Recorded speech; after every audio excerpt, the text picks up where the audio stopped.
Hi, Jonathan Hobbs here, developer of the Hobbs Masters Needling Series and chairman of the AACP in the UK. Just want to talk to you for a moment about one of the most common questions I get asked by clinicians. And I've taught thousands of clinicians over the years, and these questions come up all the time, and they're very, very valid questions. And it's one that occurs all the time. People approach me and say, can I use acupuncture or dry needling for this condition? And they'll just name a condition. And the answer to that is very simple. If it's within physiotherapy, the chances are the answer is just yes.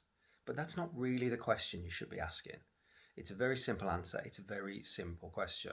But that's not really the question you should be asking. The question you should be asking is this the most appropriate and effective modality to get the outcomes that I want in this patient, this point in time, with this pathology, with this presentation, in this environment? And the answer to that might be no. Conceptually, if the problem is pain or healing or dysfunction or any of those sorts of things, particularly if it's a soft tissue injury of any type, the answer can always be yes, the potential exists. But what you've got to ask yourself is, does the pathophysiology of that problem match the mechanisms of how I want to use the needling? And if it does, then there's a conceptual reason why we might want to use it. And then you've got to ask yourself, well, will this make my outcomes arrive sooner? Will it make these outcomes be more attainable?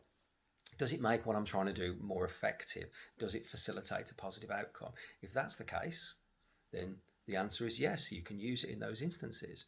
We've got to take into account those variables though, and we've also got to take into account patient variation.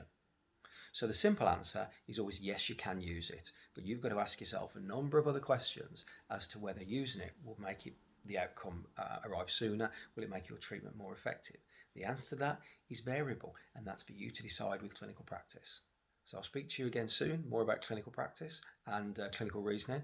And until then, practice safely, and we'll chat soon. Bye-bye.